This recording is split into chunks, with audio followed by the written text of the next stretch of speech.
The morning light filtered through the gray, smoke-tinged clouds of Weatherfield, casting a cold, unyielding glare over the damp cobblestones of Coronation Street. It was Tuesday, the 5th of May, and the neighborhood was still reeling from the devastating seismic waves of the murder investigation that had ground daily life to a virtual standstill. The yellow police tape that partitioned off the dark ginnel where Theo Silverton's body had been discovered just days prior fluttered listlessly in the cool morning breeze, a stark and constant reminder of the violence that had shattered their community. Inside the cabins and terraced houses, breakfast tables were quiet, conversations muted by a heavy, suffocating layer of mutual suspicion. No one wanted to meet another's eyes for too long, afraid of what they might see or, worse, what their own gaze might give away. The air was thick with the scent of rain, damp tarmac, and the faint, bitter aroma of burnt toast from the Roy's Rolls kitchen, where Roy Cropper stood behind the counter, staring out the window with a look of profound, quiet sorrow that seemed to age him by a decade. For D.S. Lisa Swain, the morning offered no respite, only a spiraling descent into a personal and professional hell. Having barely had time to process her recent wedding to Carla Connor, she now found herself trapped in the ultimate conflict of interest, her detective's badge weighing heavily against her maternal instincts. In the kitchen of their home, the tension between Lisa and her teenage daughter, Betsy, was palpable, hanging in the air like a physical barrier. Betsy sat huddled over a mug of untouched tea, her shoulders hunched and her face pale, the trauma of finding Theo's lifeless body still visibly etched into her features. Lisa watched her daughter with a mixture of desperate love and growing professional dread. She had noticed the subtle, agonizing shifts in Betsy's timeline of that fateful night, the tiny inconsistencies that a seasoned detective could never ignore, even when they came from her own flesh and blood. Every time Lisa tried to gently probe, to ask about the exact moment Betsy had turned down the ginnel, the girl's eyes would dart away, her fingers tightening around the warm ceramic of her mug as she offered defensive, clipped responses that sent a chill straight down Lisa's spine. Across the street, the Rovers Return was preparing to open its doors, but the usual hum of friendly gossip and light-hearted banter was entirely absent. Behind the bar, Jenny Connor wiped down the pumps with an aggressive, mechanical focus, her mind racing as she listened to the low, conspiratorial murmurs of the few patrons who had ventured in early.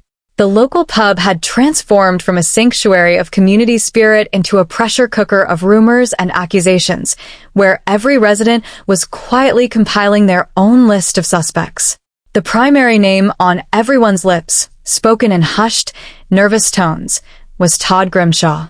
Todd's long and painful history as the victim of Theo's cruel, systematic psychological torment was well known, and his sudden, defensive isolation in the wake of the murder had not gone unnoticed by his neighbors. Todd himself was currently holed up in the back office of the funeral parlor, staring blankly at a stack of unfiled paperwork while George Shuttleworth paced the floor, his heavy footsteps echoing off the wooden floorboards as he tried to coax his colleague into acting like an innocent man. George's face was a portrait of deep worry, his paternal instincts toward Todd clashing with his fear of the police storming their business, repeatedly whispering warnings that Todd's silence was looking more like a confession with every passing hour. Meanwhile, the investigation at the police station was moving forward with a cold, relentless momentum, spearheaded by DC Kit Green, whose calculated and ambitious nature made him a dangerous adversary for anyone with something to hide. Kit sat in his cramped office, surrounded by whiteboards covered in photographs of the suspects, timelines, and forensic reports, his eyes constantly returning to the 5 individuals who had been highlighted in the initial inquiries.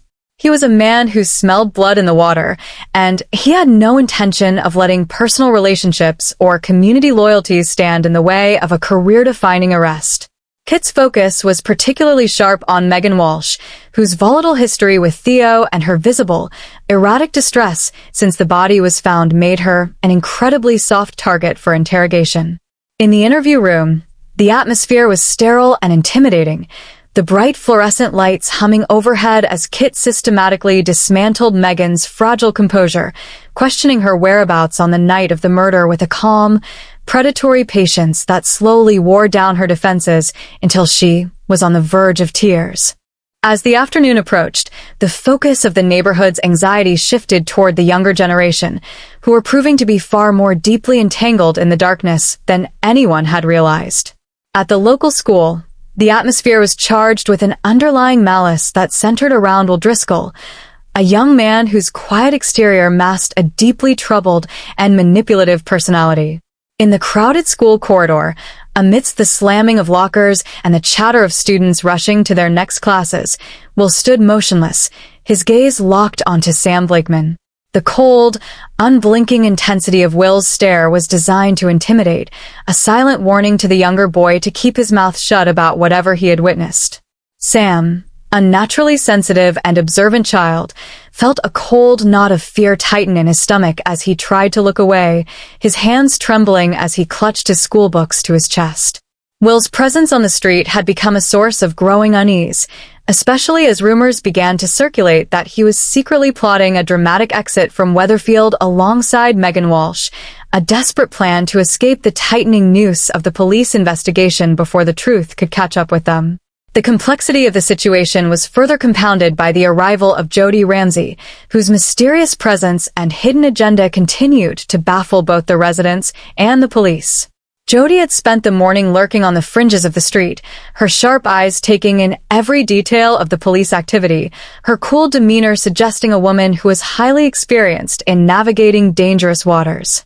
She had a specific plan, one that involved exploiting the chaos of the murder investigation to secure her own safety and financial interests, and she was not above using the vulnerabilities of others to achieve her goals. As she watched the police cars patrol the area, a faint, cynical smile touched her lips. She knew that as long as the detectives were focused on high-profile suspects like Todd and Megan, she could operate in the shadows, pulling the strings of her own agenda without fear of immediate detection, making her one of the most unpredictable and dangerous wild cards in the entire unfolding drama.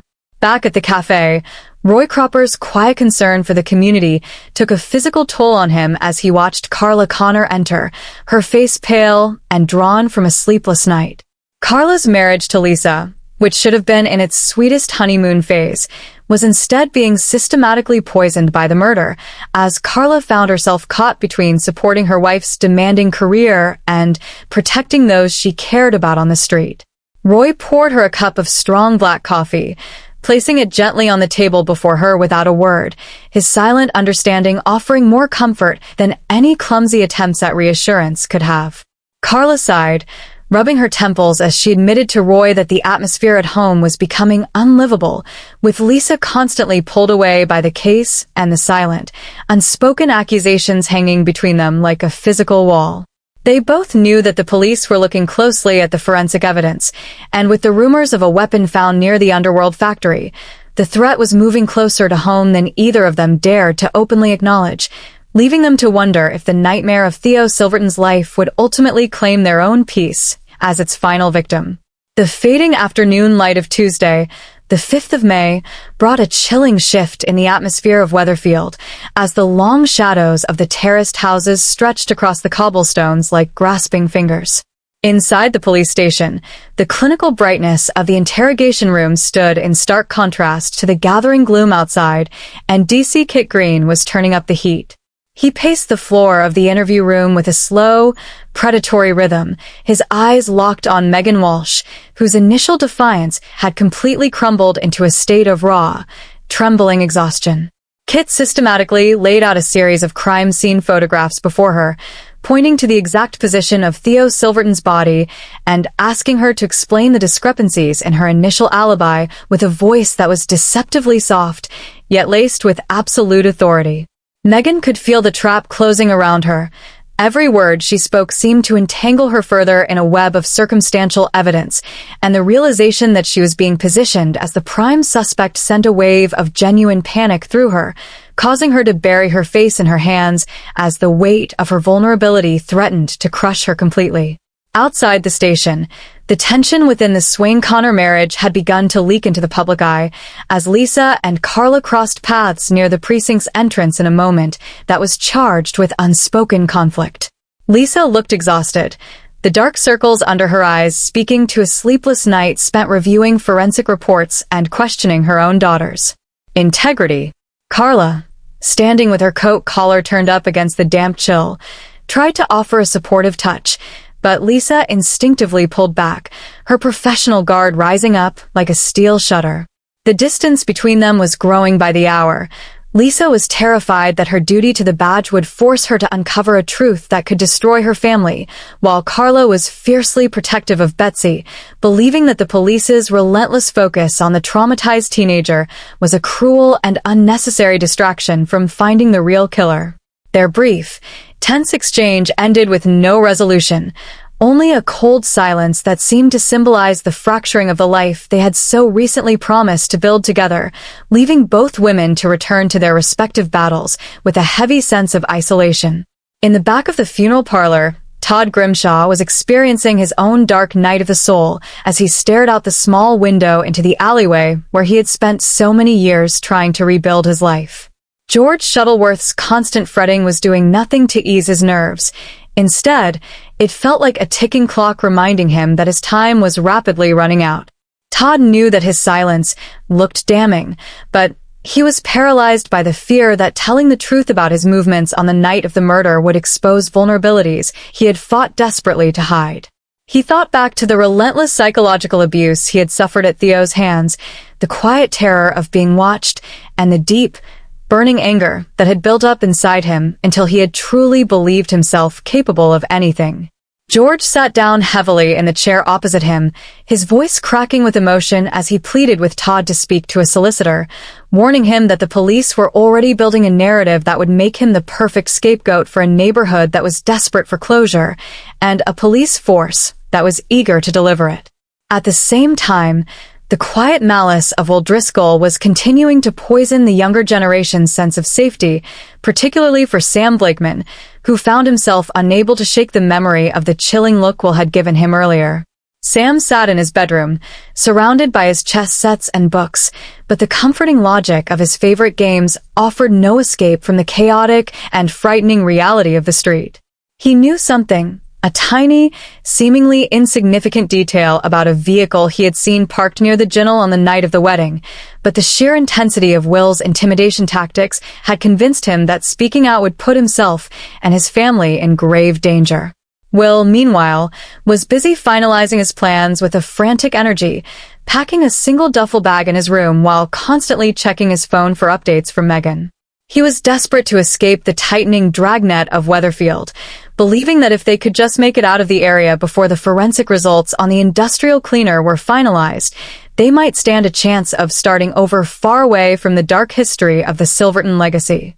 As night finally fell over the street, the Rovers Return became a theater of quiet desperation, where the clinking of glasses and the low hum of the television did little to mask the underlying paranoia of the patrons.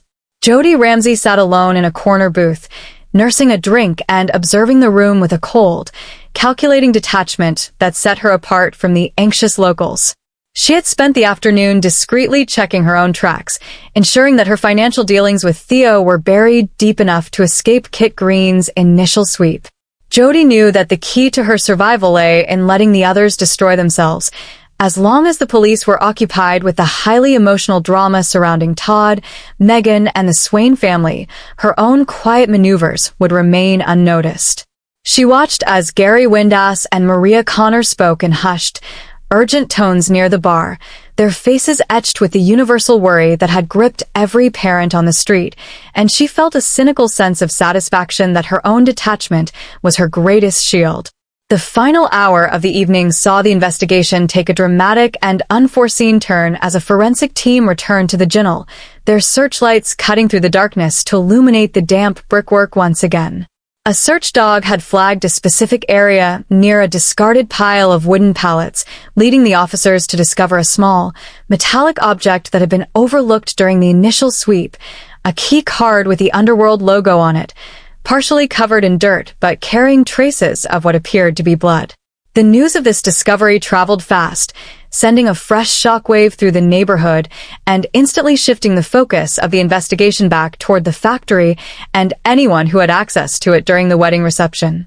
For Carla and Lisa, This development was the ultimate nightmare, as it tied the crime scene directly to the heart of their shared lives, ensuring that the questions would only get harder and the suspects closer to home.